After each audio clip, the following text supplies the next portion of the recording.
the audio, or you can even watch back. Giving players all the props, or put them on blast. We don't give no hot takes, only talk facts. We're giving all our devotion, riding high on this wave of emotion.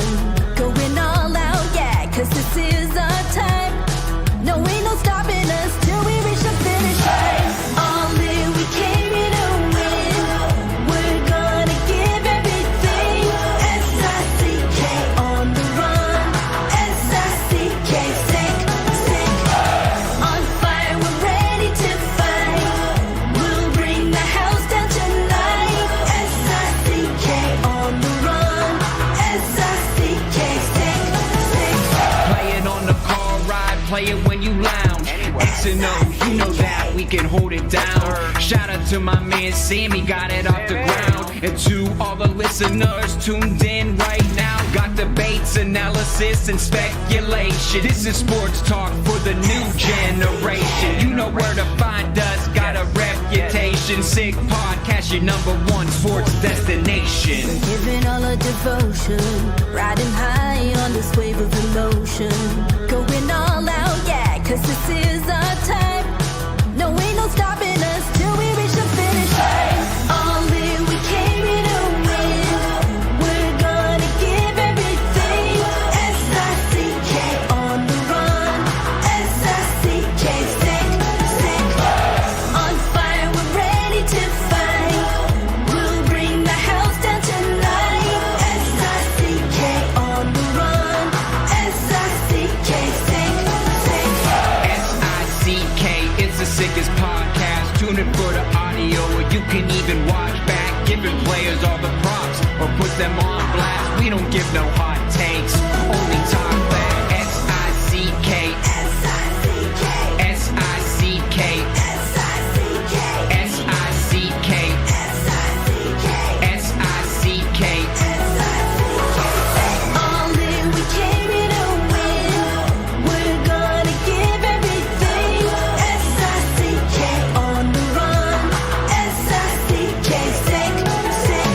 S-I-C-K, it's the sickest podcast. Tune in for the audio, or you can even watch back. Giving players all the props, or put them on blast. We don't give no hot takes, only talk facts. We're giving all our devotion, riding high on this wave of emotion.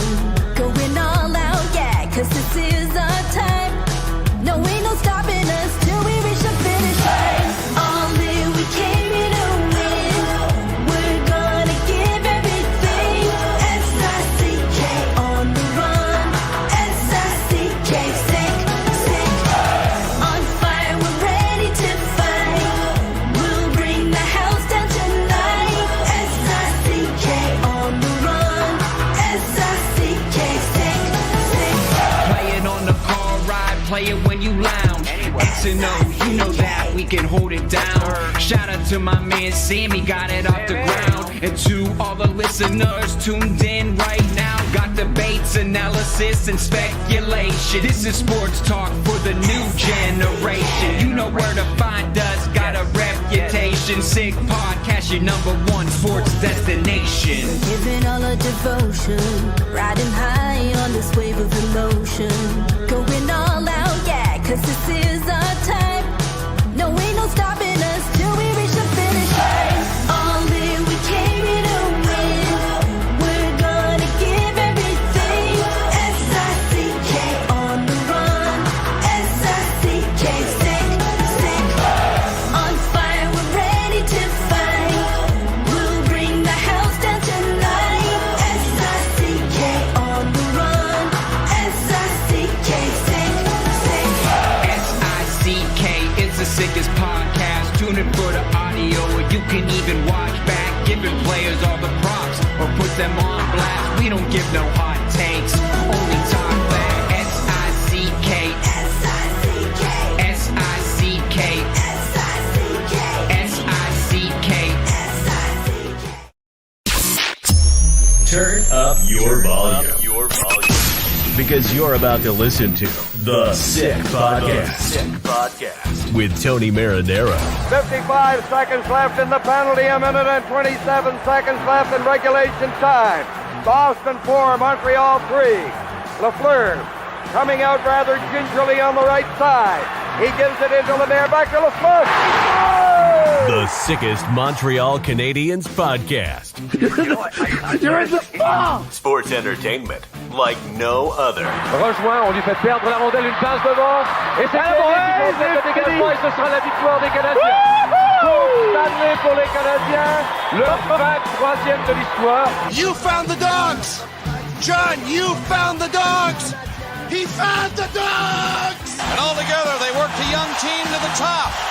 And now, a 24th Stanley Cup banner will hang from the rafters of the famous Forum in Montreal. The Canadiens win the Stanley Cup! Brought to you by Energy Transportation Group. Driven to be different. La Vida Tibi.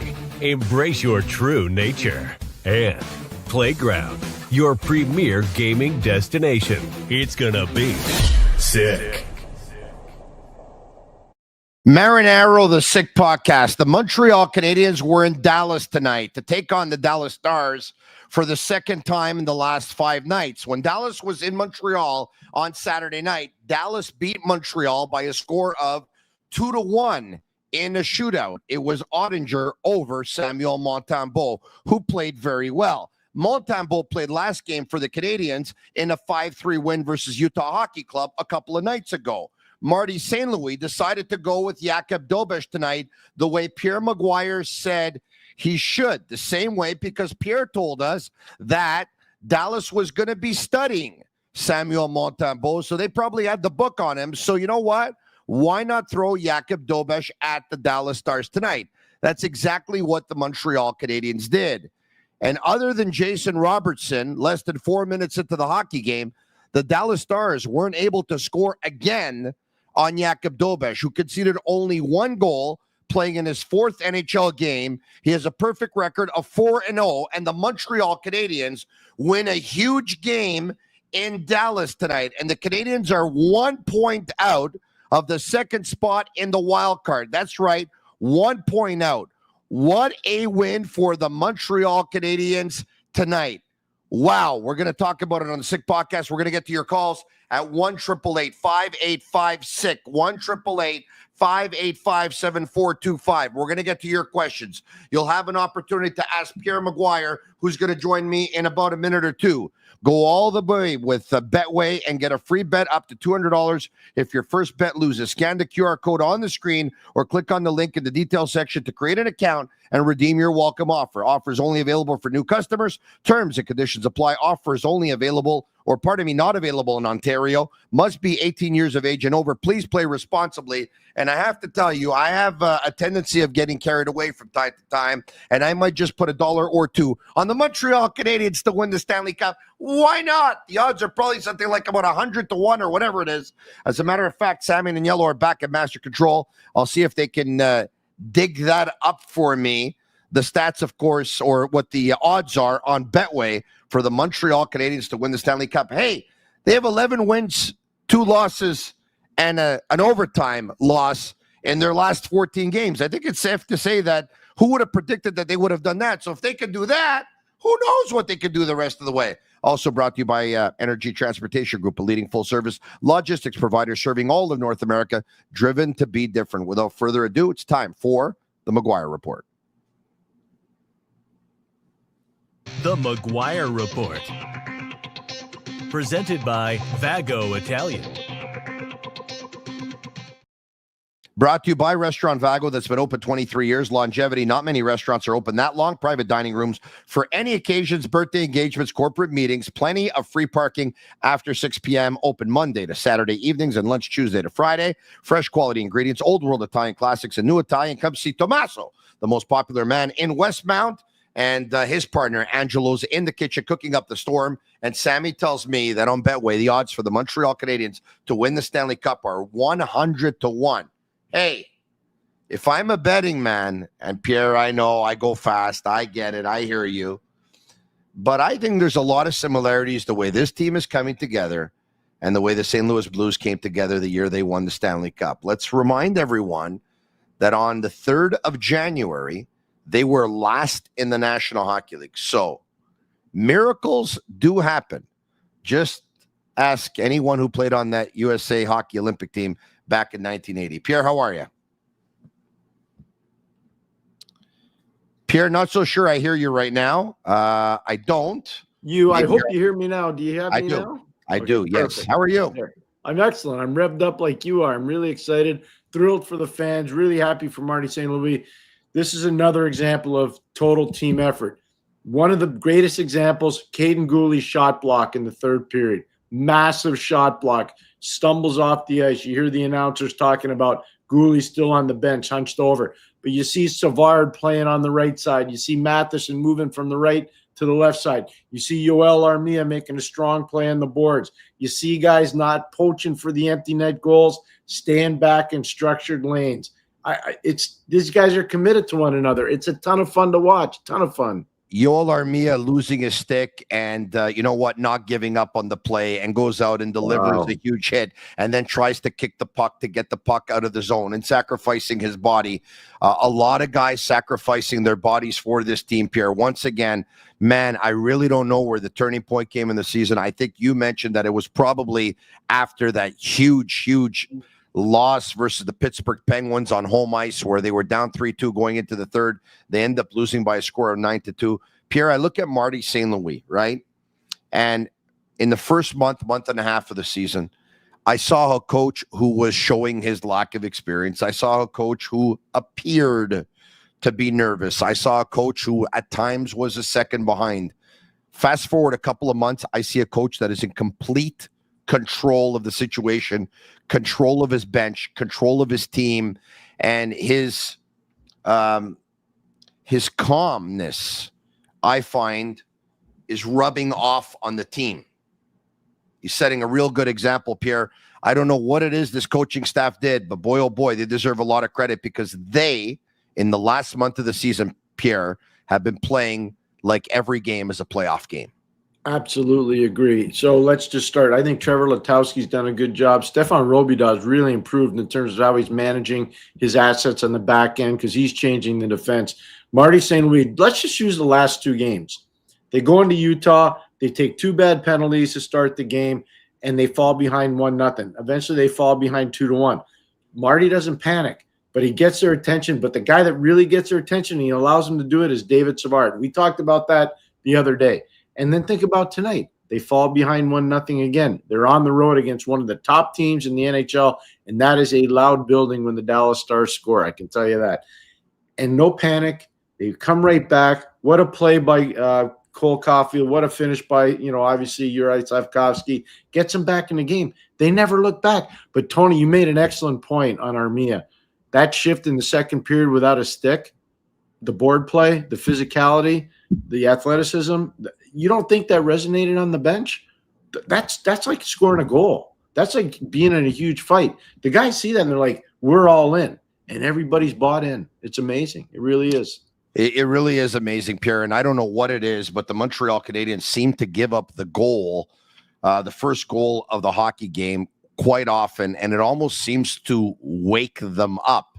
And they seem to bounce back and they seem to get back in the game. And it takes them a while, but as the game gets going, the Canadiens get going. Tonight, it took them a while, but then they got going. The other night in Utah, it took them a while, but then they got going. 7 wins in their last 8 games. Once again, 11 wins, 2 losses, and 1 tie. Lane Hudson, we've been talking about him. He extends his point streak to 6 consecutive games now. He ends up getting the assist on the game-winning goal. And, a caller called in last show, and he was very much on the Alex Newhook bandwagon, and you supported him, Pierre. And I said, guys, I'm sorry. I'm not happy with Newhook. His offensive production needs to be better. His plus-minus isn't quite good enough. He's a player that shows me flashes and doesn't show me consistency. The reality, Pierre, is he's played a lot better in the last week. And Alex Newhook wins a huge face-off off of Wyatt Johnston. It goes back to Lane Hudson, who doesn't have a slap shot, but he knows how to get pucks on net with a quick wrist shot, and he knows how to get pucks through traffic.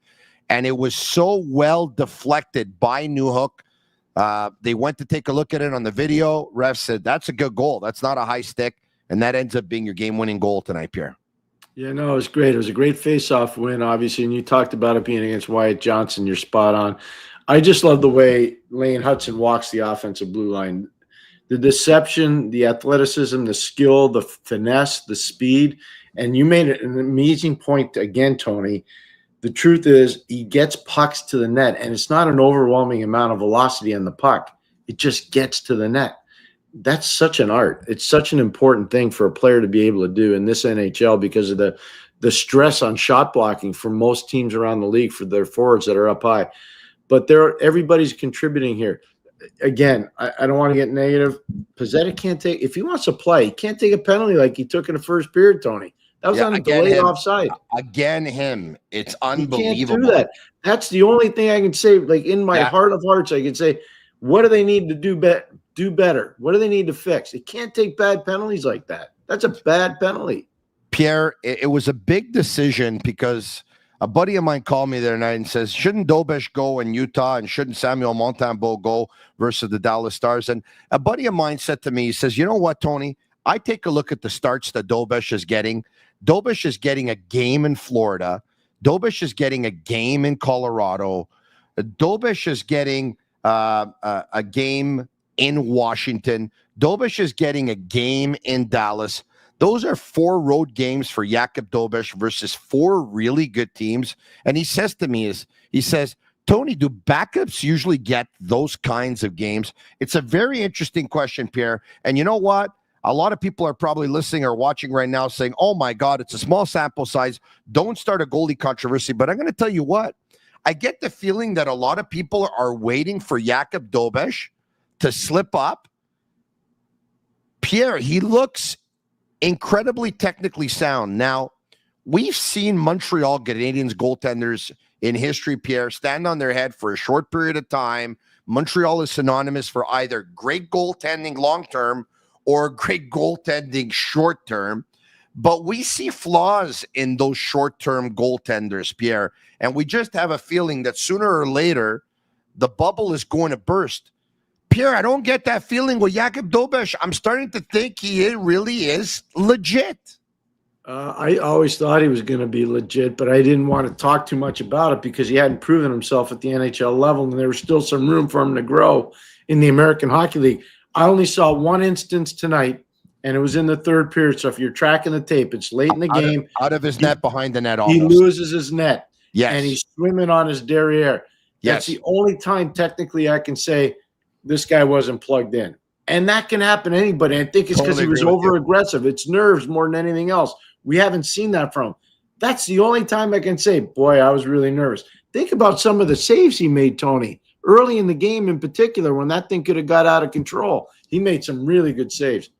Pierre, I stopped counting, and I'm sure there's a website where we can get it right now, but I stopped counting at around 10 high-danger chances for the Dallas Stars. The guy stopped absolutely everything. He stopped absolutely everything. His record now, 4 games, 4 wins, 963 save percentage, 0.98 goals against. 0.98 goals against. This is Dominic Hasek numbers. They are, but let's just keep it under control here. He's not Dominic yet.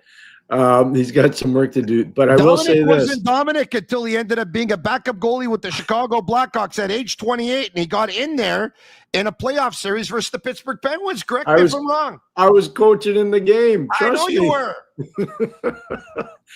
Yeah, and then he got traded for Stefan Beauregard to Buffalo. Unbelievable. Says Jakub Dobes, by the way, fresh out of the room, Pierre. When I was with Laval, I really wanted to be called up. Since I've been up, I want to prove every day that I deserve to be here. That's what you want. Yeah. That's what you want. Don't take it for granted. Prove every day you belong there. I think it's great. I'm so excited for everybody involved, whether it's the Molson family, the fans, the coaches, the scouts, the players, the management team. It's hard to get kicked in the teeth a lot, Tony, and these guys have been kicked in the teeth a lot the last year and a half. They have been, Tony, and you know it.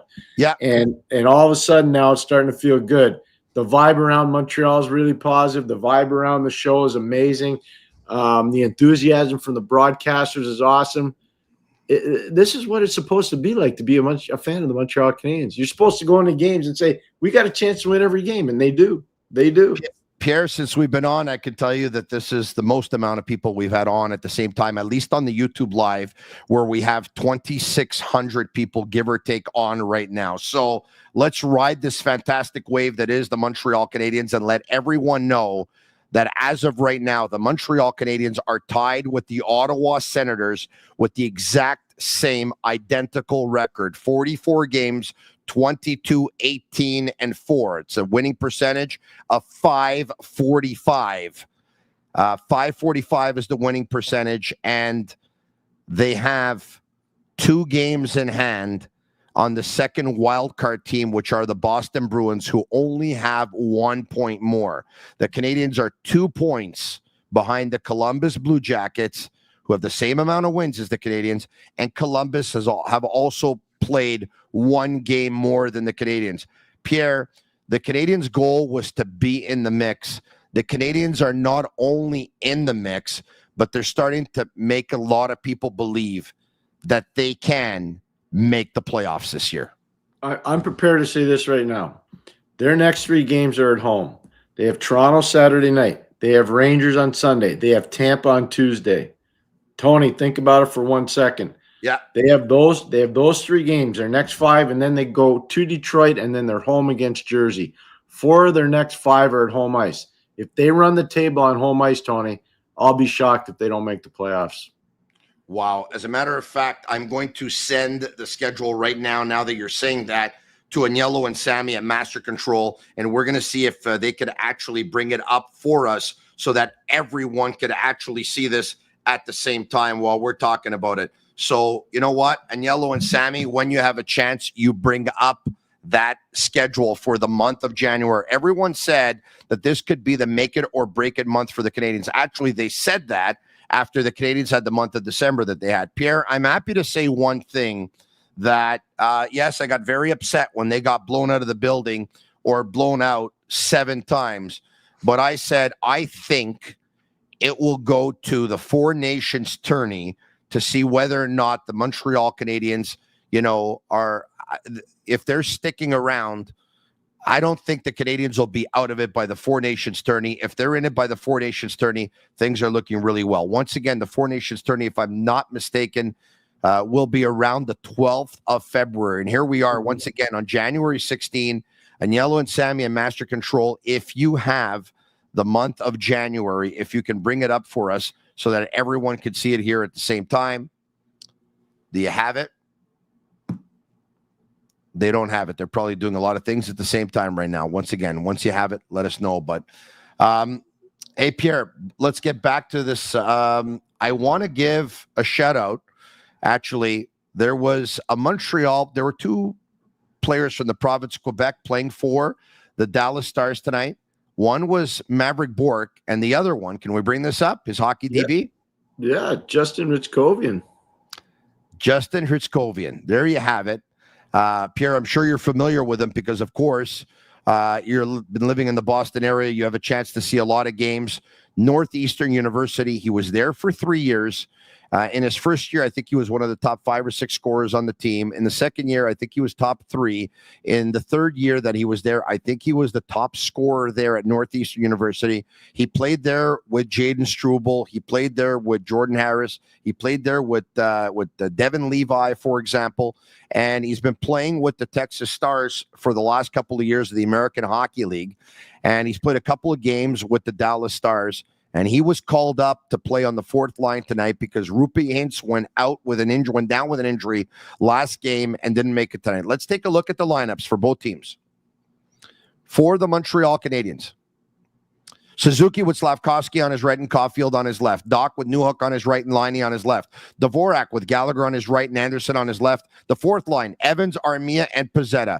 On defense, Hudson with Matheson on the right side. Gooley with Carrier on the right side. Jacky with Savard on the right side. And once again, your extra defenseman is Jaden Struble. In goal, Jakub Dobes. Pierre, I asked you, I believe, after last game, I asked Brian Wild and Simon Snake Boisvert last night, and I said, guys, will the Canadiens go with Michael Pizzetta as their 12th forward, or will they go with Jaden Struble as a 7th defenseman?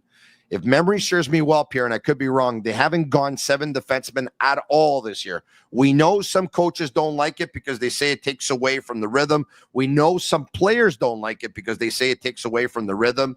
But once again, you're playing Pizzetta, and he doesn't play very much, Pierre. So why are they playing him? They're going to have to make a decision here when they get home, because you got Toronto, New York, and Tampa 3 and 4 nights, and 2 of them are back to back. The Toronto and the Toronto and New York Ranger game are back to back. You can't just do that. Have one guy playing 3 to 4 minutes and everybody else pulling the rope real hard. They're going to have to make a decision. I don't know why they're doing that. I think they wanted to give Michael an opportunity, and again, Michael's not a bad person. But Michael can't take those penalties. You took a bad penalty in Utah, and you took a terrible penalty tonight. Just can't do that. 4.5 minutes for Michael Pizzetta, 4:31 to be exact. Pierre, there's a couple of Montreal Canadiens that, you know what, have played their role, and they've come up big during this great streak of 11-2-1 in the last 14 games. And 2 of them are Yoel Armia and David Savard, whose contracts are both up at the end of this season. NHL trade deadline is March 7th.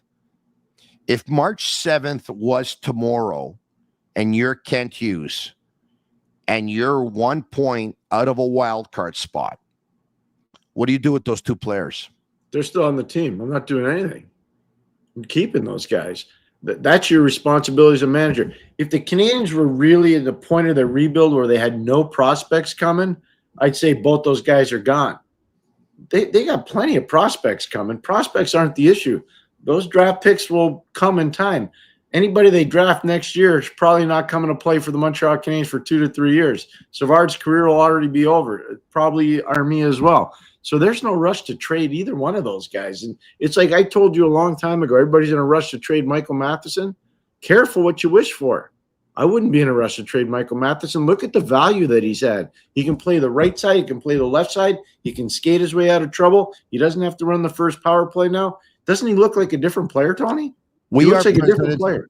We are definitely presidents of the Lane Hudson fan club. We have been for a very long time. There's no doubt about that. Having said that, I don't think it's no coincidence either that Lane Hudson is playing his best hockey alongside Michael Matheson. 100%. He's really stabilized things. He's got a ton of experience. And Michael Matheson, what a teammate to see Lane Hudson grab the first wave of the power play.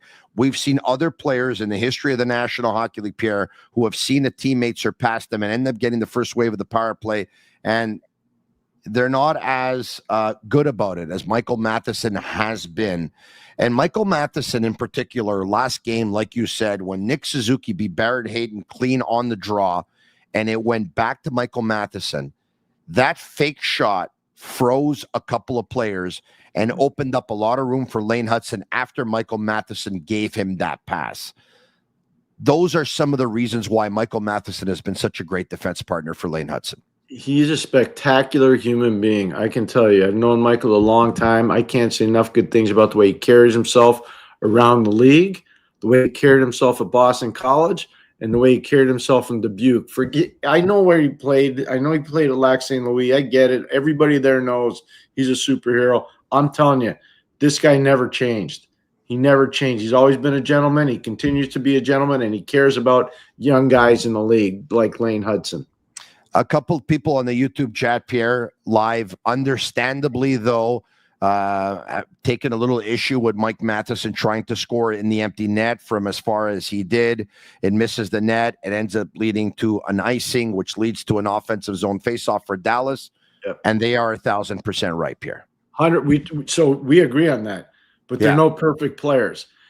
One thing I do know from having been down there at ice level, more and more in the last 4 and 5 years, people are telling their players to go for the empty net. They're telling them to do it. They say the analytics are telling them, the numbers are saying, just go for it. Go. I'm not a fan of that, but he clearly did, and he made a mistake. I personally wouldn't do it. And I think you're right by saying he made a mistake. And I'm going to tell you why, because there's some text messages coming in that I'm seeing here saying selfish play. Michael Matheson's not a selfish player. That doesn't mean that he won't make a selfish play from time to time. I don't believe that was a selfish play. I believe it was an error in judgment, plain and simple. That's it. 100%. That's what it was. So I just want, for those people out there, and I get it. Listen, we all see them. We're like, how could he do that? But he did it. It's a mistake. But here's what I want to tell you. You want to talk about what's not selfish about him? Remember when Justin Barron was a Montreal Canadian, he got his role rocked by Jakub Trouba? Yeah. Who's the guy that went and fought Jakub Trouba? Josh Anderson. Michael Matheson. Michael Matheson did. Oh, on right after the hit. Yes, pardon me. 100%. I was talking about the next game. Yeah, they played. and then the next one was in New York with Josh Anderson. But Michael Matheson did it, Tony. And you know what kind of courage that takes to fight Jakub Trouba? That's not Michael's thing, but he did it. No. He didn't do it for himself. He did it for his teammate. Great point.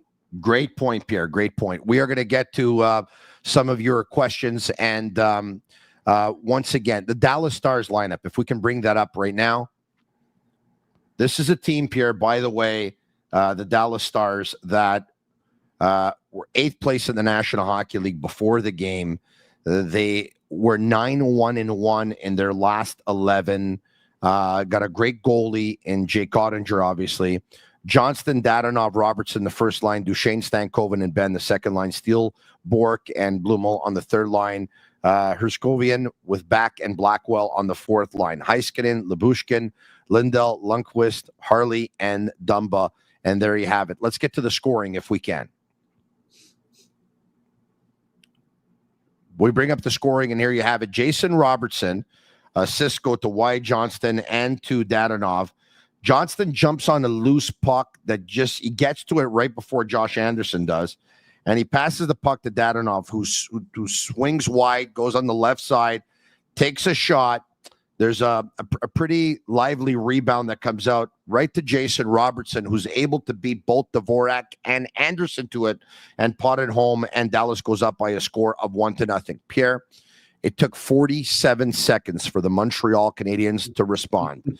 Nick Suzuki in the neutral zone to Caulfield with a burst by Labushkin. He goes forehand to backhand with Heiskanen sliding along the ice.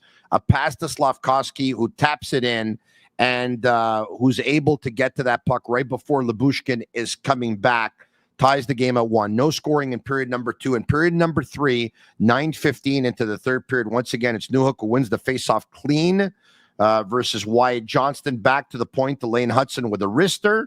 Makes its way through traffic. Deflected by Alex Newhook, 2-1. And then the Dallas Stars pull the goalie. And with 17 seconds left in regulation, Yoel Armia scores in an empty net. And Pierre, the second he does that, the cameras go to the Canadiens bench. That looks like a team that is riding an unbelievable wave right now. Did you see? Like, they're used to winning, Pierre. They used to be a team that you would take a look at the schedule and you'd say, okay, you know what? They'll lose that one. They'll probably win that one. Got a chance on that one, but they're going to lose the next 3 after that. And then maybe they might get a point here, but they'll probably lose the next 2. They'll probably win that one there versus that team, but they'll probably end up losing the next one, and that'll be their month. You can't do that anymore, Pierre. Like, think about the teams they beat in the last 3 weeks. Once again, Florida, Tampa, Vegas, Colorado, Washington, Dallas. Let's bring up the month of January. They lose in Chicago. They win in Colorado. Come back home, they beat Vancouver. They go to Washington, they beat the Capitals. Come back after landing in Montreal like 4 o'clock in the morning because of a plane malfunction. And they lose in a shootout to Dallas. A couple of nights after that, they're in Utah. They win by a score of 5-3. Tonight, they win by a score of 3-1.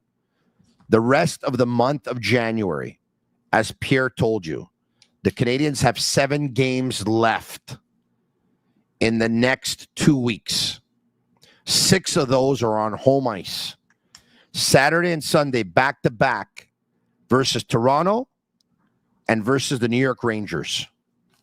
Couple nights after that versus Tampa. 3 games and 4 nights for the Canadiens. Then it'll be 4 games and 6 nights, travel included. They're going to Detroit. The Red Wings are red hot. Couple nights after that, they'll be home versus the Devils. 3 nights after that, they'll host the Jets. And a couple nights after that, they're going to host Minnesota.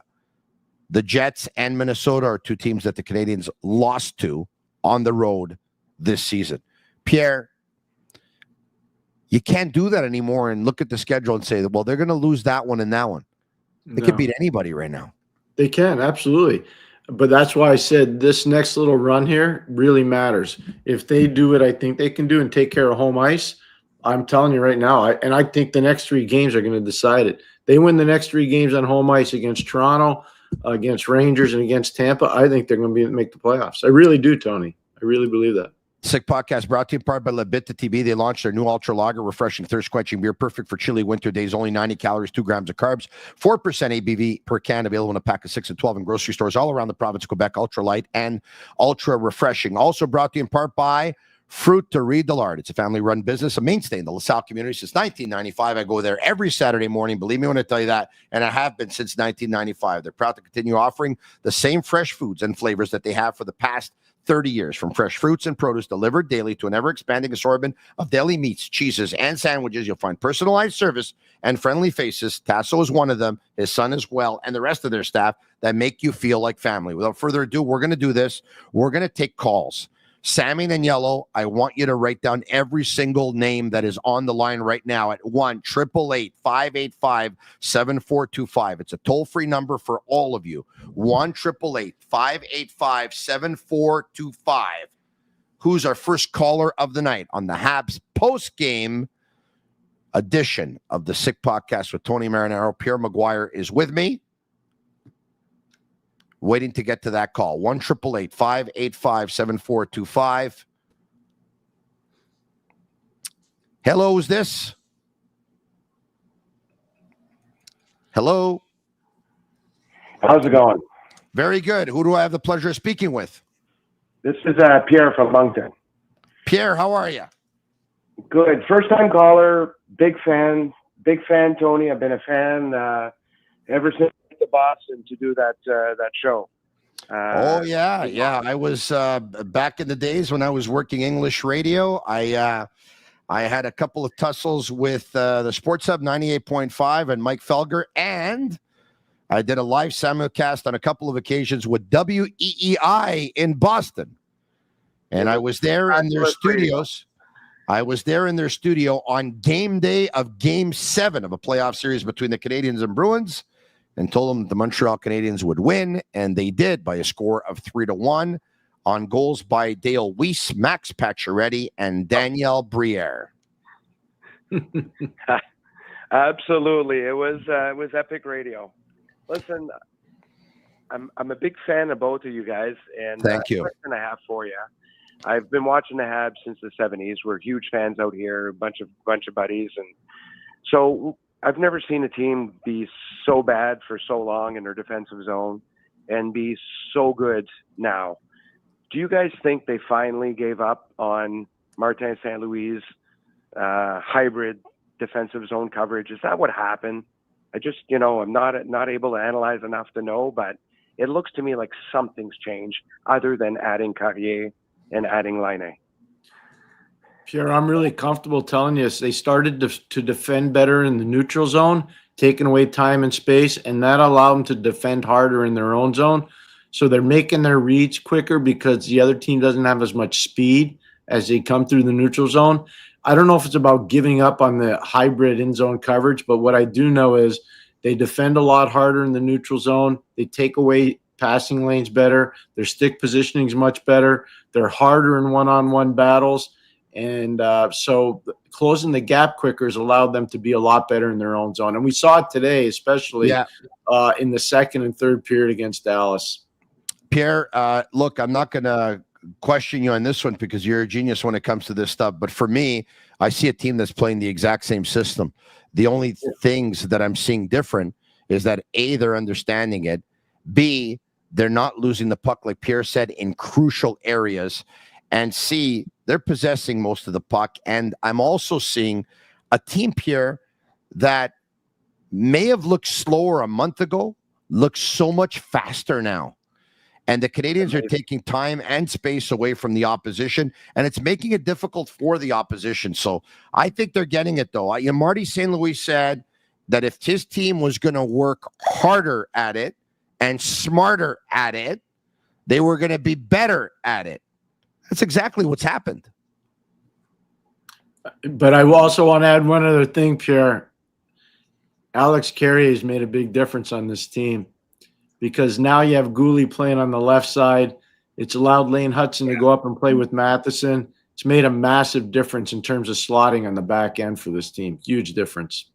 Appreciate your call. Thanks so much. We're going to get to Agnello and Sammy tell me that the lines are absolutely full, as we have about 2,700 people live on the YouTube right now, as Habs Mania is taking over the city of Montreal and probably the entire universe. Hello, who do we have the pleasure of speaking with? Hey, Tony, it's Anthony from Toronto. How you doing? Very good, Anthony. How are you? Good. How's it going, Pierre? Excellent, Anthony. Thank you for the call. You're welcome. It's always great to talk to you guys after another great win. That was something else tonight for sure. I think I like that even more than the Utah win on Tuesday when I talked to you guys. But just a quick question. I won't take up much of your time, but just knowing how important the back-to-back game is at home this weekend, Pierre, like, who would you start in goal for against Toronto and then against Rangers on Sunday? Would you give Dobes the start on Saturday? I know it'd be like too straight for him, but just given how he's played against some of the bigger teams, would you give him that chance, or do you think they should go with Montembeault on Saturday and then give Dobes the game on Sunday? I'd go with Monty on Saturday and Dobes on Sunday. And you know what I love about that is that it keeps both those guys hungry.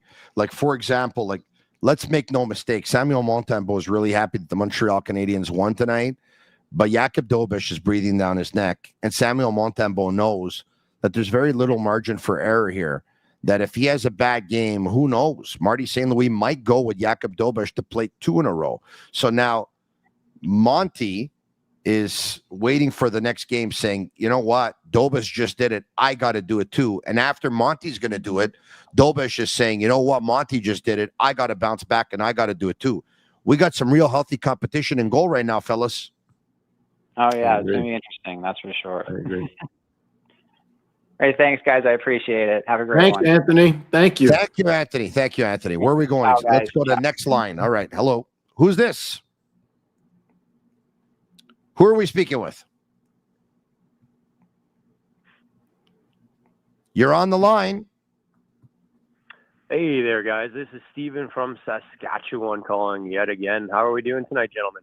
Hey, what's going on in Saskatchewan? 13 men, CFL versus the Alouettes. Thank you very much. I don't watch football. I only care about the Habs, so it went right over my head, my friend. I hear you, my friend. Go ahead. All right. I'm not going to gitch gallop or anything here. I don't think I have any actual questions, so I'm just going to make a few points and see what you guys think. Number one, Dobes is the real deal. I think I speak for everybody in the chat right now. What was it? A save percentage of .960 and goals against under 1. That's incredible. If Dobes keeps this up, I'm going to say it right now, you got to consider that guy maybe taking over the number 1 spot. I know people are probably not going to like that too much, but it is what it is in my opinion. And with that said, Pierre, I love you, buddy, but you just said Montembeault's got to start against Toronto. I think you're wrong. I think you put Dobes in there and you make Monty even more hungry, because right now, I mean, you never know what's going to happen to him. I think Dobes is going to move in here. I know you talked about contracts and everything, but yeah, contracts don't mean anything, man. Look at Subban, right? Okay, so very much respect your opinion. At the end of the day, we'll never know until the game is played, so we'll see what happens. You know which goalie offered arguably the best goalie performance of the season this year for the Canadiens? Probably Montembeault. It was Samuel Montembeault, I think, in a 47-save shutout performance versus Toronto. Yeah, but a lot of those weren't quality shots, though, I'll argue. They weren't quality shots. The first game of the season that they got outshot, he made 47 saves. If it wasn't for him, they would have lost by 5. That was pure luck, not quality. Well, I mean, if I'm the next game they played in Boston, I think the Canadiens had Caden Primo or something like that. I mean, look, if I'm going to bring up a great performance by Montembeault, and your answer is going to be that he was lucky, well then You're not. We all know that. You're that example though, like that's. You're not chatting in good faith though. Here, are you? No, 100% good faith. I don't mean to sound like I'm arguing. 100% good faith.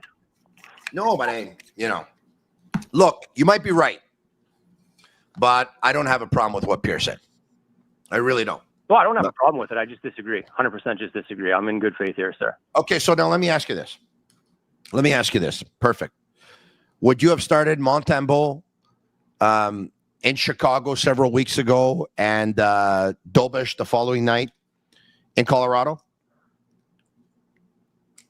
Yes, I think I would have. Yeah. All right. You would have started Dobes in Washington, and the next night you would have started Monty versus Dallas? I'm not really too fond of going back and forth. I think that's my main point here. Samuel Montembeault's been with the Canadiens for like 3 or 4 seasons. They signed him to a 3-year contract extension. He's going to be representing Canada at the Four Nations Cup, and you don't want to go back and forth?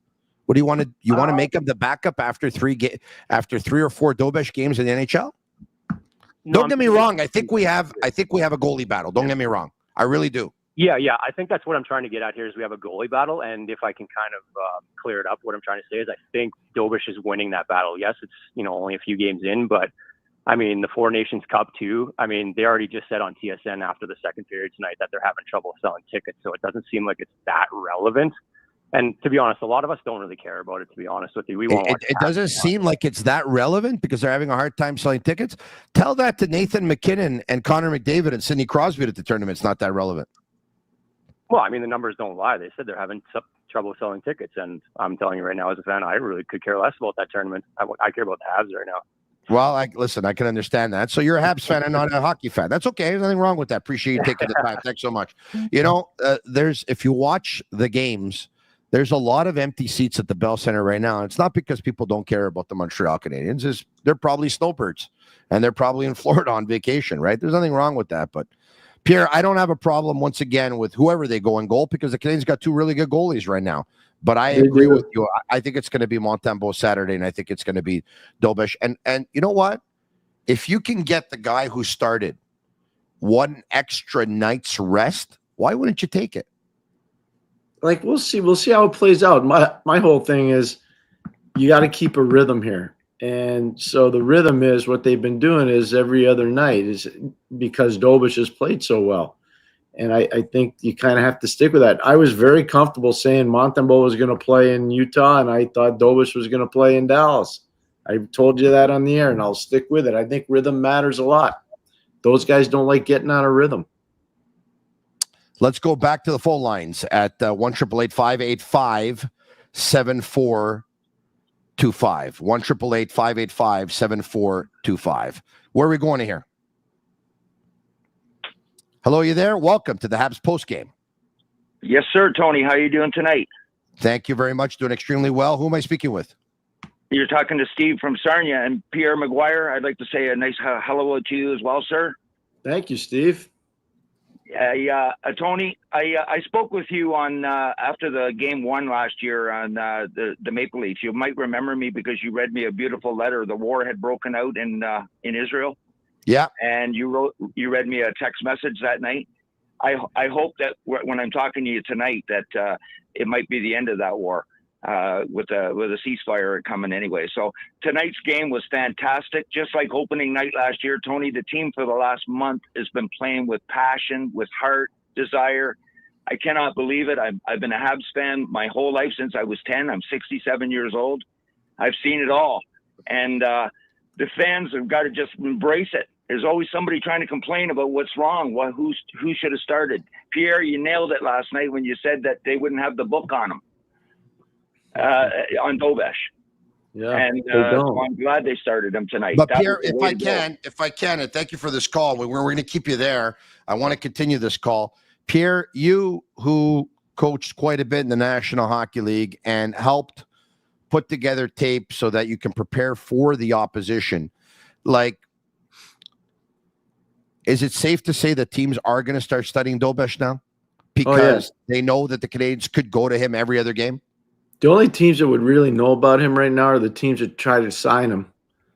telling you, like teams that would try to, or not sign him, but draft him. Teams that were looking at, whether they wanted to draft him or not. The rest of the teams wouldn't probably have a book on him. No way. So now they're going to have a book on him. They will. They'll start tracking him, and they'll make a tape, and they'll say, "Here's his strength. Here's his weakness. This is what we're going to do," and that's how they're going to start to attack it. And that's why everybody wants to be a starting goalie in the NHL. But it's a lot harder to do than it is to say. It's a lot harder to do because of what I'm just talking about, especially now. The refinements in tape study and video breakdown are unbelievable. You have a question? Do I have a question? Yeah. Other than that, I want to say, is there any doubt that the Montreal Canadiens are going to make the playoffs this year? Tony, this team is just playing like so good. This reminds me of the 1993 Stanley Cup champion team. Not saying we're going to win the cup, but a lot of these guys have been to the cup final. Well, the 1993 championship team, if I can, actually, if memory serves me well, they were in first place pretty much from the start of the season till about a month and a half left in the season. And the month and a half left in the season, they actually played terrible, and they went from first place in their division to third place in their division. And they went down the first couple of games in round one to the Quebec Nordiques, losing both of them on the road. And then they bounced back to win 4 straight games, knock off the Nordiques. And so there's no similarities between this team and the 93 team. No, there's not. But they gelled. They came. They had a belief. You know what I mean? And Patrick Waugh obviously stood on his head and everything like that. But the team had a belief, and there's something magical about a belief. You get into the playoffs, and anything can happen. And as far as starting Dobes or starting Montembeault, start whoever you think's going to get you the win, baby. That's all I say. Just win. Thanks so much. Just win, he says. Back to the phone calls at 1-888-585-7425.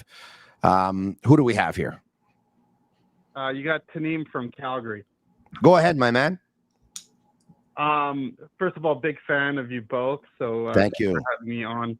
Thank you very much. Something incredible is happening this season, and started last season, but it's happening a lot this season. And it's the player development. You look at Cole Caulfield, he's gone from an offensive sniper, a little bit of a liability. Now he's playing a 200-foot game. He's breaking up plays in the defensive zone. You're looking at Josh Anderson. Point total's not there, but nobody's saying he's having a bad game. He's doing great on the PK. And for the first time in my adult life, I'm watching players not only just get better on their own, but you can tell the coaches are working on their weaknesses, and they're making these players complete. Pierre, Cole Caulfield's a hockey player. Completely agree. That is so well said. That's one of the most lucid things I've heard from a fan in a long time. And I'll give you an example. If you were watching the game tonight in the third period, there was a puck that came around the boards from the Canadiens' right side of the ice to the left side. Cole Caulfield knew the defenseman was pinching down on him. He came down lower so he'd have more time and space to make a play and chip the puck out. Cole Caulfield wasn't doing that last year. You're so spot on, Taneem. It's a fantastic point. This is a huge key for the best teams in the NHL. If you don't have internal development happening every single week with players, your team's not getting better, and you're going to have a problem making the playoffs. That's how tight the margins are now. It's such a really good point that you're making about internal development. Totally agree. Pierre, Cole Caulfield makes a great play by going right-handed shot, forehand to backhand. Heiskanen slides along the ice, and he backhand passes it to Slavkovsky. We know how much Caulfield loves to shoot. We know he has a hunger and a thirst for a goal. In previous years, he's probably forcing that shot even from the bad angle. Now he's making the right play, and he's making it with consistency. They've really worked on his hockey IQ, Pierre, and his hockey IQ right now is very high. They've worked on it, but you know what else? It becomes infectious when you hang around with a guy like Nick Suzuki. It becomes infectious. Suzuki's brilliant. His peripheral vision is off the charts. And Cole's been the beneficiary of a lot of great Suzuki plays. And I think he's saying, if he can do that, maybe I can do it too. And those guys hang together a lot. They're pretty tight. So there's a lot to what you just said, Tony. I agree with everything, but what a great point by Taneem from Calgary about the internal development of a lot of players. I completely agree. Let's go to Rob. Rob, where are you calling from? Rob, you there? Where are you calling from? I'm calling from Cambridge, Ontario. You know what I think's amazing about this show, Pierre? Rob's calling from Cambridge, Ontario. Taneem called from Calgary. Anthony called from Toronto. There was a call from Fredericton, if memory serves me well. Moncton. It was Pierre. Pierre from Moncton. We're getting calls from all over the country, Pierre. And that's the power of the Montreal Canadiens. The brand is substantial. Go, Rob. Hey, it's awesome. I love the 4 lines. I love the 6D. I love the 2 goalies. What do you think they need to make the playoffs if they're going to make a move? Go ahead, Tony, if you want. What do I think they'll need to make the playoffs? Or if they make the playoffs, like what do they need to actually go further in the playoffs? Well, right now, I think whatever we get this year is beyond enjoyment because it's so much fun to watch. But do you really think they need to make anything this year to do to go forward? It's not a popular opinion, but I'm going to give it anyway. Yeah. If the Canadiens are going to make a push this year, if they can get themselves an experienced second-line centerman, and then that'll give them options with Kirby Dach. And I would take Kirby Dach, and I would put him with Caulfield and Suzuki from time to time.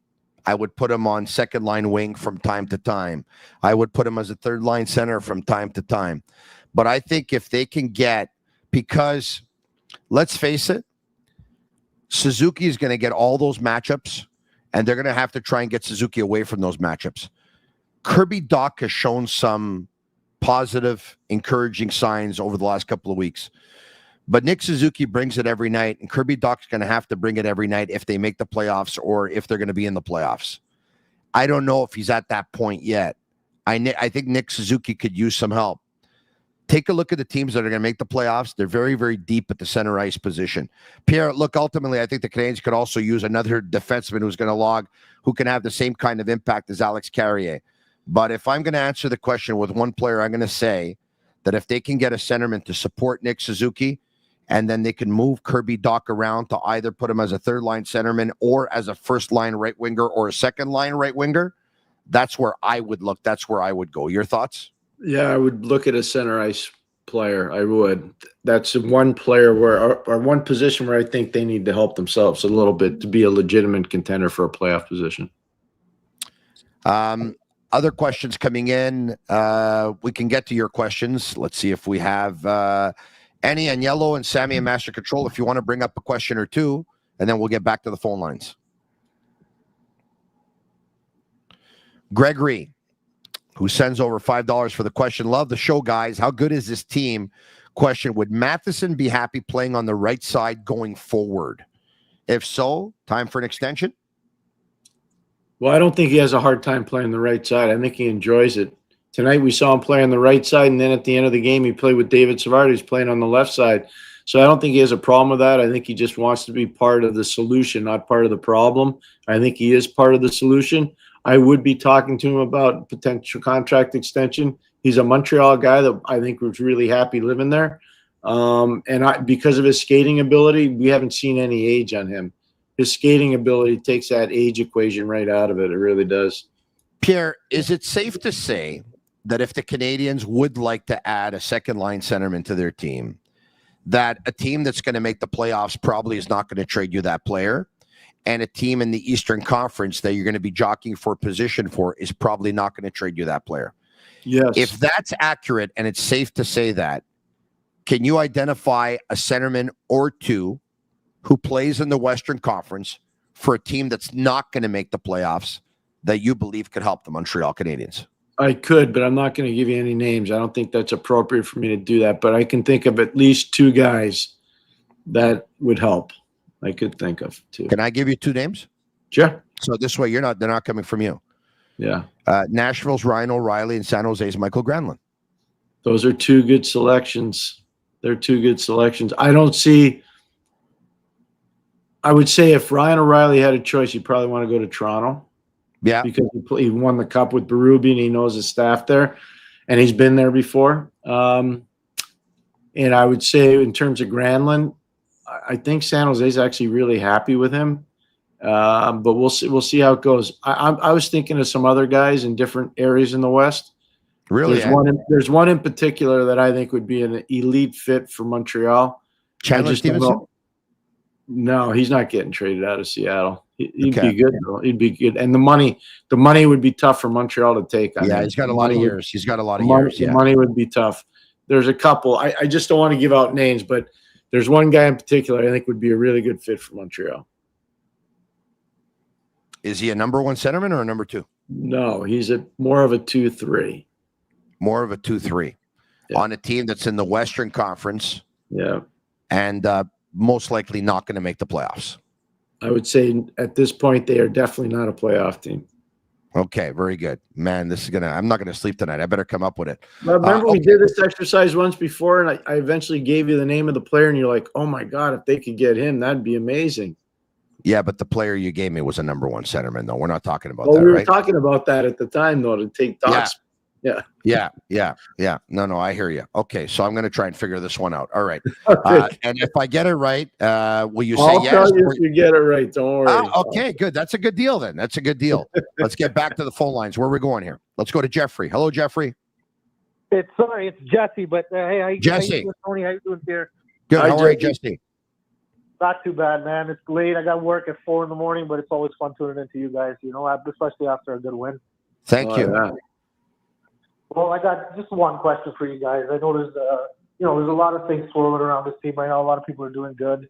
Kirby Dach's coming into better days of playing right now. We got obviously Dobes being amazing as he is, but there's a lot of rumors swirling around Jake Evans and possibly being traded, and the Habs being on the fence with signing him. I know they say they don't want to sign bottom six forwards at the moment. If you were in charge of that whole process, what are you guys thinking? Do you trade him? I'd try to sign him. I'm not trading him right now. He's too valuable. I mean, you look at when they're defending the lead at the end of the game, he's on the ice with Suzuki. I mean, it's Armia, Suzuki, and Evans. I don't know why you would want to trade him right now. I got to think eventually. It wasn't Renaud Lavoie that was reporting that they'd already talked about contract negotiations with him? Yes. Renaud Lavoie said that the Canadiens have been in discussions with Jake Evans, but Kent Hughes has made it very clear, Pierre, that Jake Evans might have to take a little bit of a discount if he wants to stick around. Like, I like Jake Evans. I think everyone likes Jake Evans as a hockey player. I never met anyone who didn't think Jake Evans was a good hockey player, right? Yep. Here's the thing, though. Like, this cap, you got to be very, very careful. Guys, Lane Hudson's going to break the bank, and he's going to deserve to break the bank. It's going to be a huge deal. And Demi Dobbs' 3 years are going to be over before you can even blink. And when they're over, he's going to break the bank too. Yeah. So we got to be very careful here with some of the contracts going forward. We agree. But one of the trade-offs on Evans, a player like that, you give him less money, but you give him more term. You give less money, more 1 extra year, 2 extra years. But I'm telling you, he's a guy that's been in Montreal. He's a Canadian kid.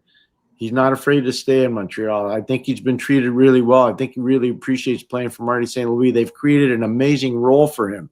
His role is never going to change because if he gets too much, I'll tell you one thing. If he gets too much money, you know who he ends up like? Marty Lapointe. You got to be really careful when you're the player in that position. You've got to be really careful. Pierre, is Yanni Gourde the guy you're talking about? How'd you get that? I'm breaking my head. How did I get it? I'm going through the 5 teams in the West that are most likely not going to make the playoffs. Yeah, the answer is yeah. Top 3 centerman, yeah. He would be a very good acquisition for the team. But I'm not saying they're trading him because I don't need Ron Francis, one of my old players, calling me up and yelling at me. Yeah, I hear you. And you know what, too?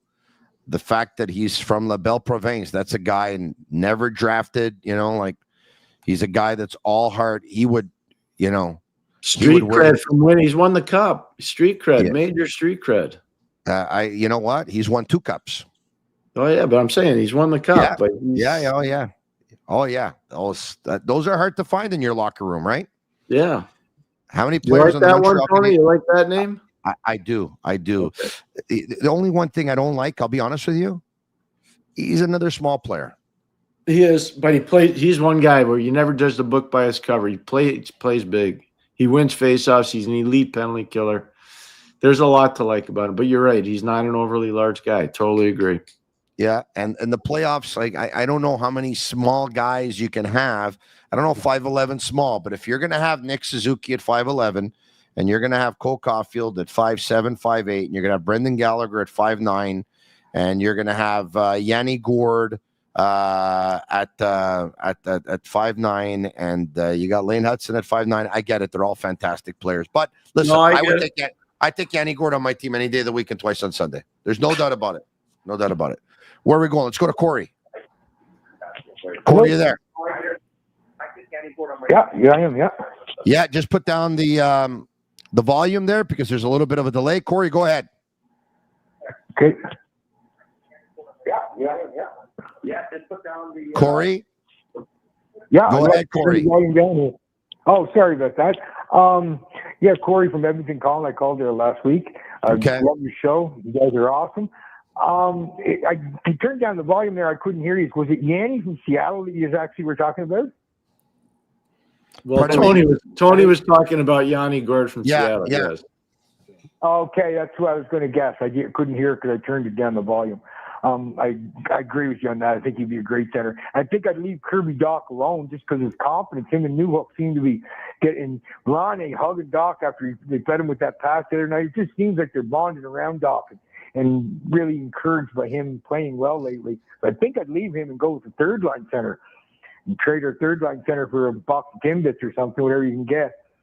Pierre, if you if I can ask, I just want to ask Pierre a question if I can. If you were to be able to add a guy like Gourde, would he be replacing a guy like Dvorak who would most likely be traded, or you wouldn't trade Dvorak either?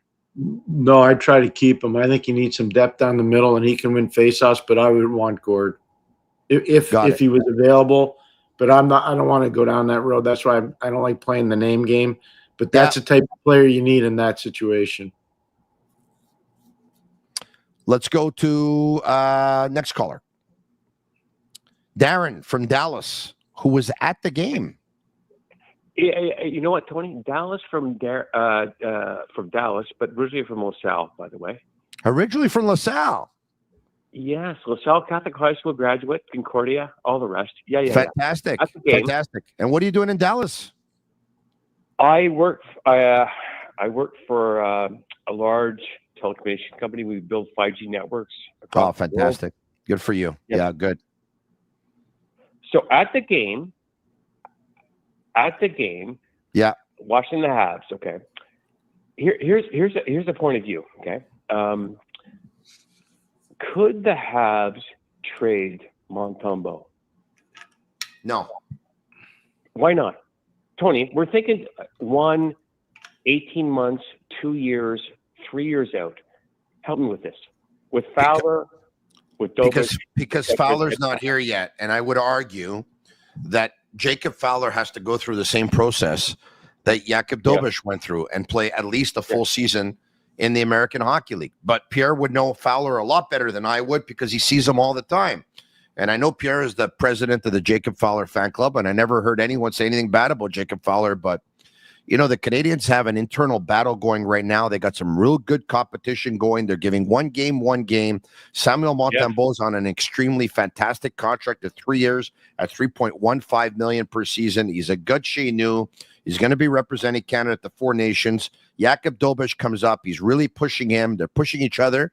And you want to take that internal competition that's going on and you want to kill it by trading Montembeault right away? I wouldn't do that. What I want to no, Tony. What I want to do is I want to leverage that. So what do you think Samuel Montembeault's value would be on the marketplace, number one? Number two, what do you think you can get for him? And number three, more importantly. Yeah. Okay, number three. Maybe number two, number five, whatever, okay?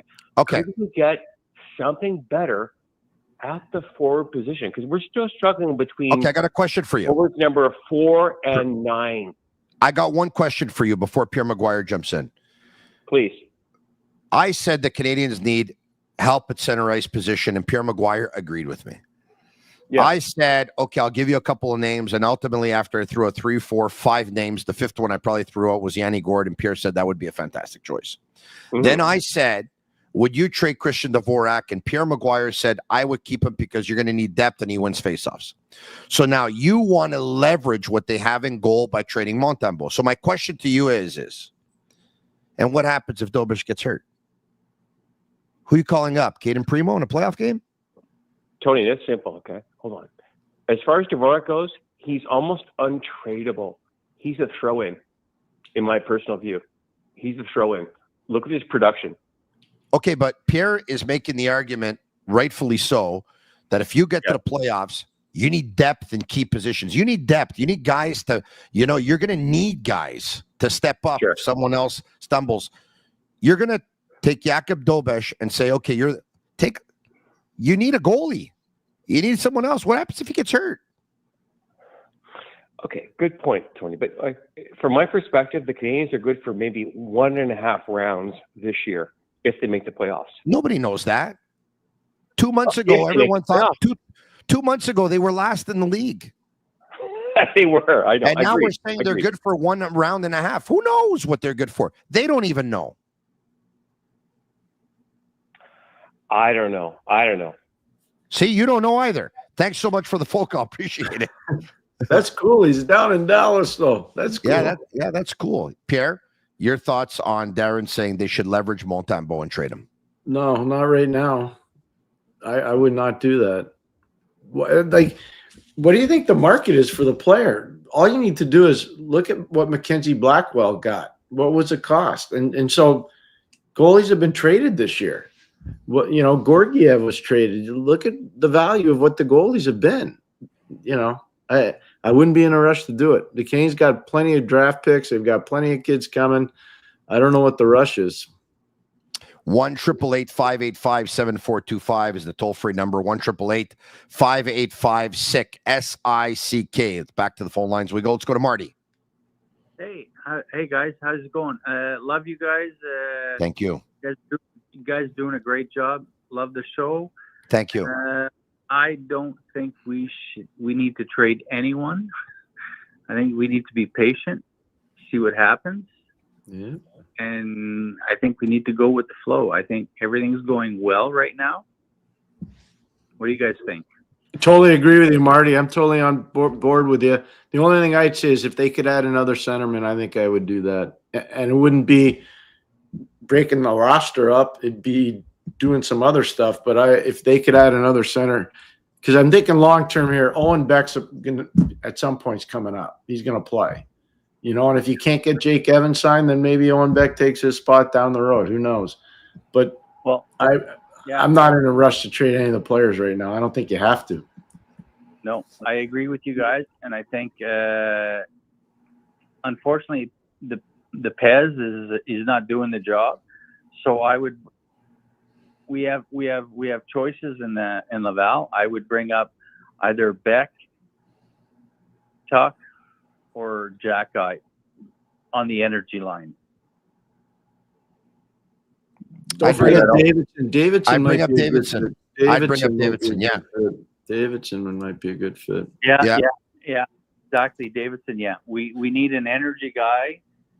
Unfortunately, Pez isn't doing the job, but I wouldn't trade anyone. I just we have the assets in Laval. Guys, I got a couple of stats for you. You ready? Yeah. In the last month, the Canadiens have gone 11-2-1, which I talked about. It's the best record in hockey, guys. That's number one. Number two more points for captain Nick Suzuki, make it 44 points in 44 games. Point per game player, guys. Point per game player. Almost a point per game player last year with 77 points in 82 games. On pace for point per game this year, guys. Mm-hmm. Not bad, huh? Very good. I know. I'm 63 years old. I'm a Guy Lafleur. I wore number 10 on my jersey all my life playing hockey, and I played till I was about 45, 50. So, you know what I mean? Like I'm born and bred Habs. When they're out of the playoffs, I stop watching hockey. Unfortunately. Well, hopefully this year you won't be stopping to watch hockey anytime soon. No, I don't think so. I'm very optimistic that we're going in the right direction. We agree. Thanks, Thank Marty. you so much. Appreciate it. Let's go to a couple more if we can. Let's go to Frank. Hello, Frank. Hey, gentlemen. How are you tonight? Very good. Thank you. How are you? Fantastic. Hey, from Toronto here, diehard Montreal Habs fan, and I get all the abuse from my Toronto friends here. But guess what? The Habs are rolling.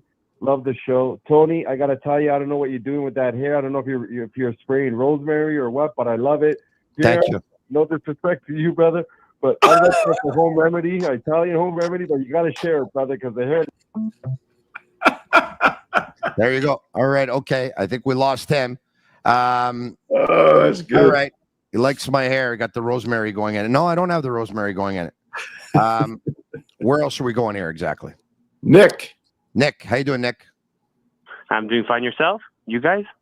Good. Very Doing good, Nick. extremely Thank well. you Thank for the call. Thank you so much. I just want to say that one thing that everyone's all hyped up and everything like that. But we all know that progression is not linear, and now it's going well, but let's ride it out. You know what I mean? Let's not start trading the farm and everybody else. Yes, we agree. They're not going to either, by the way. So don't worry. It's not going to happen. Are you there? Are you there? Hi there. How you doing? Good. How are you? Who's this? This is Dave calling from Toronto. Hey, Dave. Dave, how are you? How you guys doing? Very Excellent. good. Thank you. That's great. First of all, what an exciting game. Agreed. Second of all, I hear everybody's talking about trades and stuff like that. I'm personally believe, as everybody was saying, we were down in the dumps, a month ago? What's going on here? Are we losing everyone or what? Are we having a technical issue? Because I think it's 3 people that we've just lost. Agnello and Sam, if you could send me a note, what's going on here? We've lost 3 people in a row. Calls are dropping, he says. Okay, we're going to try one more, but the last 3 calls have dropped, so this could be a technical issue out of our control, all right? Which it would be okay if it happens at this time because we probably just have a couple more minutes left. Let's try one more, and let's see if the call drops, and if it does, then it's out of our control. Agnello, where are we going exactly? Jim, are you there? Yeah, hey, Tony, it's Jim from Hamilton. How you doing? Good, how are you? Good. Loving the way the team's playing right now. Unfortunately missed the game tonight, but I'll catch the highlights in a little bit. I wanted to ask a question about the other night, and maybe after it, see what Pierre says about it as well. But you guys were talking, it was you, Mr. Wild, and who else? And the Snake. And you were talking hockey IQ about Lane Hudson, how highly you rated it. And the Snake brought up, he brought up Guy, and you didn't seem to buy it. It seemed like, right? And I know you love Guy, so anyway, I knew this already, but I just took a quick peek at it, and he was averaging 70 to 80 assists a year for a huge chunk of those great years. So when you got that kind of vision, your hockey and awareness, your hockey IQ has to be really, really high, I think. Mm-hmm. I just don't think it was his number one attribute. Yeah, exactly. But anyway, I just wanted to bring it up. I was watching it, and I know you really like him, right? So yeah, of course. Yeah, of course. Those seasons of 119, 125, 136, 132, 129, 125 points for 6 or 7 years. Guy Lafleur was the best hockey player in the world. Yeah, well, exactly. And also, what's it called there? You won't find too many wingers. Like centers, yeah, everybody thinks of him as a gunner, but will find very few wingers who get that amount of assists in a season. That's for sure. 100%. Anyway, guys, love your show. Do you believe? Do you doing believe? great Do work. you believe? Do you believe, Jim? I do believe. Yeah, I do believe. I do believe. I think we're going to get there. Thank you so much. Appreciate it. 2,600 watching on YouTube Live. Robert's on line 1. How you doing, Robert? Hey, Robert. Good. How are you? Very Hi, good. Pierre. Hey, Pierre, we have the same barber. That's all right. Grass doesn't grow on a busy street, man. Makes the hydrodynamic in the pool. Anyway, what would a Yanni Gourde or a second or third line center cost the Canadiens? You're probably looking at either a prospect or a pick. Or you could do a body for a body. You could do a body. Depends on what Seattle wants to do financially, but that's why I don't like to bring up names because it's a rumor. There's no substance to it. But he's a type of player athletically that would fit. It depends on what the other teams are involved. You create marketplace. I don't know exactly what it would be, but it would probably be a prospect or a pick. I don't think you'd be live body for live body.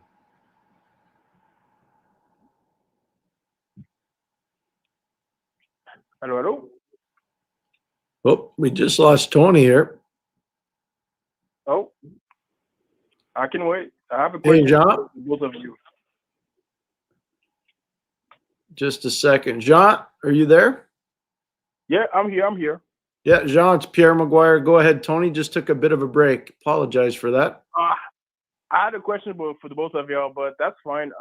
But yeah, He'll be back. He'll be back. But you can go ahead. Fire away. Fair enough. Yeah, just have a my name is Jean calling from Alberta. I can tell how you. Whoop. John, I didn't hear you there. Tony, you there? Can you hear me better? I hear you. Tony's not hearing you, I don't think. Or we're not hearing Tony. Strange. I don't want to call back again, but I mean, if I get it on the line, Hang in there. Hang in there. Hang in there. Okay.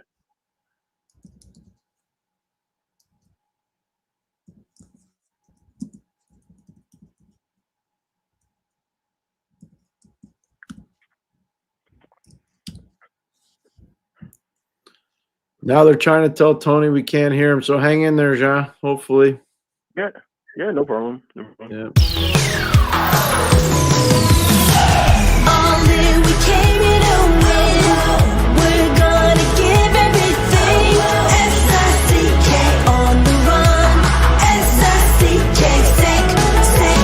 S-I-C-K is the sickest podcast. Tune in for the audio, or you can even watch back. Giving players all the props, or put them on blast. We don't give no hot takes, only talk facts. We're giving all our devotion, riding high on this wave of emotion. Going all out, yeah, cause this is our time. No, ain't no stopping us till we reach the finish line. All in, we came here to win. We're gonna give everything. S-I-C-K on the run. S-I-C-K, sick. On fire, we're ready to fight. We'll bring the house down tonight. S-I-C-K on the run. S-I-C-K, sick. Play it on the car ride, play it when you lounge. X and O, you know that we can hold it down. Shout out to my man Sammy, got it off the ground. And to all the listeners tuned in right now. Got debates, analysis, and speculation. This is sports talk for the new generation. You know where to find us, got a reputation. Sick podcast, your #1 sports destination. We're giving all our devotion, riding high on. Okay, we're back. Pierre, sorry about that technical issue, but they figured it out. Back to All the phone right. lines we go at 1-888-585-7425. Apologize for leaving for 30 seconds there, Pierre. I drink a lot of water. That's all right. And I'm not wearing diapers yet. Soon, maybe, but not yet. Where are we going here? Hello? Yes, this is Jean. Salut, Jean. Allô. Salut, ça va? Oui, ça va bien, toi? Good, merci. Excellent, excellent. Great win. Loved it. I'm just calling to have a quick purpose. Just came on my head. I just want to know what you guys think about this. Dvorak, he's playing great defensively and good offensively, which is fine. But I personally don't think he's back next year. I really don't think so. So how do you two think that trading him for something back, anything in the return, picks, whatever, and calling back Owen Beck so we can get some experience? He is a good defender, center, and offensive better than Dvorak. Pierre?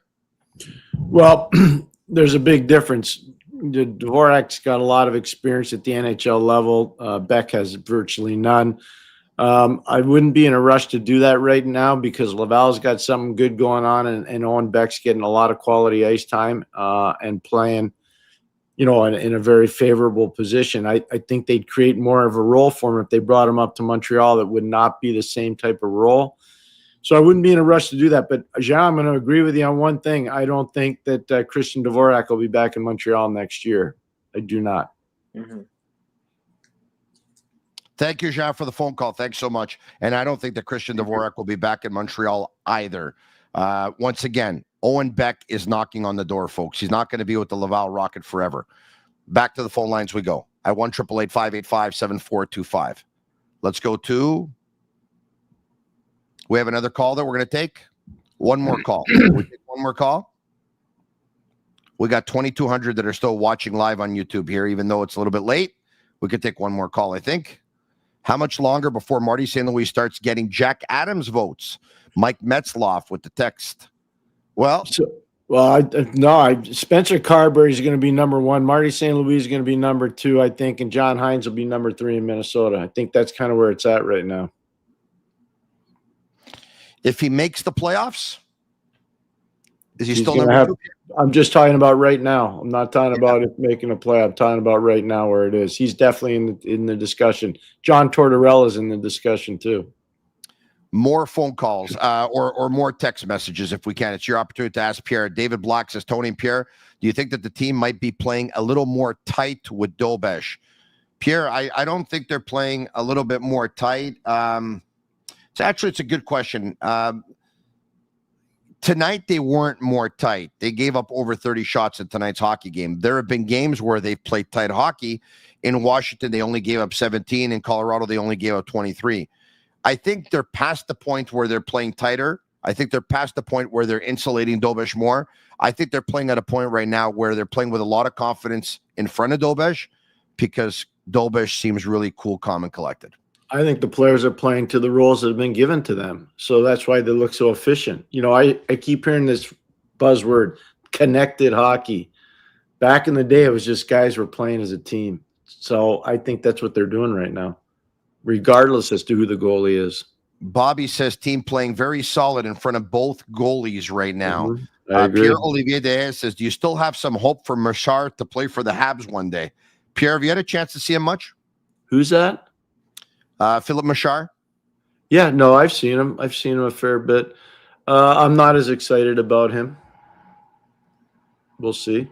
Yeah. He just seems to be missing something, eh, Pierre? Yeah, I'm not as excited about him as I am some of the other prospects. Pierre, that team that the Montreal Canadiens beat tonight, do you view the Dallas Stars as a legitimate cup contender? I do, and I think they're going to be really proactive going into the trade deadline because the last 2 years they've lost in the Western Conference Final. Yeah. So I think you're going to see them be real proactive because they're getting close to having their window close. So I think you're going to see them being super proactive. They're one of the better teams in the West, no question. Pierre, I know that Rupe Hintz is hurt and didn't play tonight, but a lot of people are very high on him. Here's a guy who has had seasons of 72 and 75 points, 65 last year.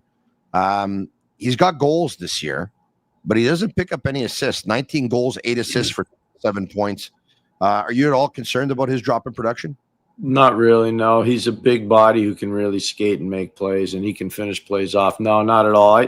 I was with the Edmonton Oilers the COVID year, the Dallas Stars in Edmonton for almost 2.5 months, and Rope Hintz was just breaking through. And when you spend a lot of time around him, you see this guy's going to be some kind of player. I'm not concerned at all about that. Yeah. Questions for Pierre McGuire. Should we give some credit to Marc Bureau, the face-off coach? I haven't talked about it with Tony, but I've talked about it on other shows, and I do think face-offs are critically important. Just like I say, Michael Peck has done an amazing job with the New York Rangers. I think Marc Bureau's done some good work with the Canadiens. Other questions, and the Edmonton Oilers are up 4-3 on the Colorado Avalanche right now. It doesn't look like it's a final yet, but Colorado's pulled their goalie, and it looks like there's 24 seconds left in that game. Connor McDavid has Nathan MacKinnon scored the first.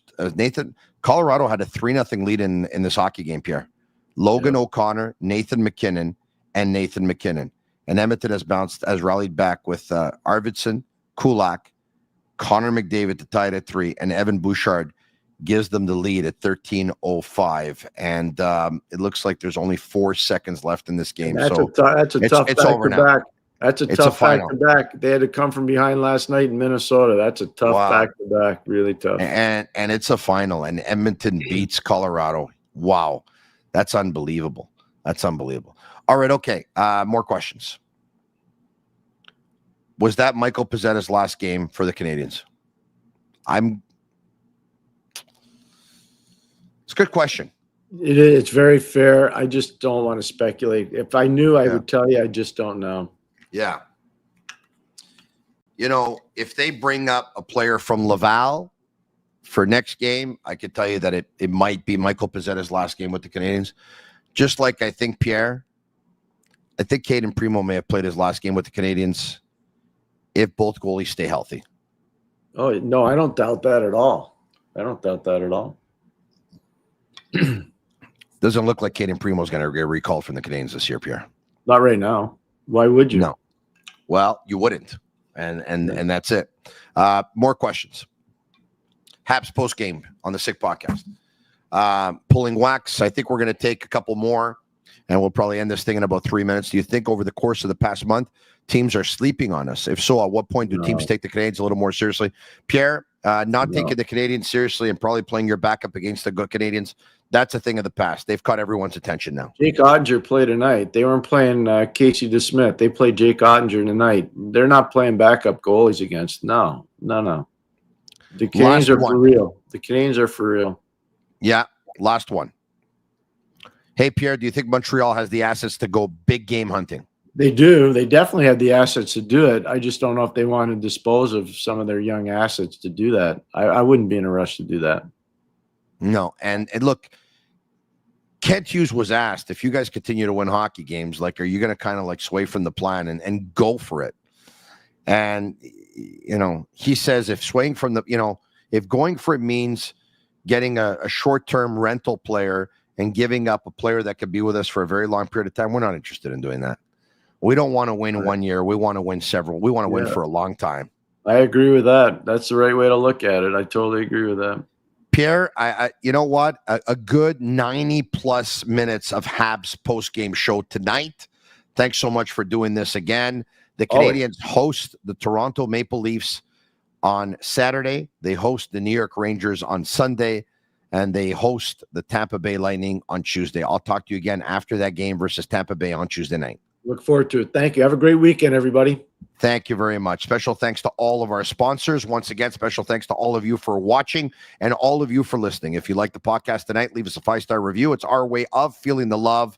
The Montreal Canadiens go into Dallas, backstop by Jakub Dobes, who once again plays in his 4th NHL game, and he has won all 4 games now. Jakub Dobes, .963 save percentage after 4 wins, 4 games, and a 0.98 goals against average. The Canadiens are just 1 point out of the second wild card spot. Just 1 point out of the second wild card spot. Who would have thought that? And by the way, they have 2 games in hand on the Boston Bruins. It's going to be an amazing weekend of hockey in Montreal. The Canadiens believe. The fans believe. McGuire believes. Marinaro believes. Everyone believes. The next couple of months looks like it's going to be a lot of fun. Thanks for coming along on the ride. Stay with us. It's the Sick Podcast. And that's a wrap. Hope you don't miss us too much until next time. Follow the Sick Podcast with Tony Marinaro on YouTube, Instagram, Facebook, Google Play, and Apple Podcasts. The Sick Podcast is brought to you by Energy Transportation Group, driven to be different. LaBita.tb, embrace your true nature. And Playground, your premier gaming destination.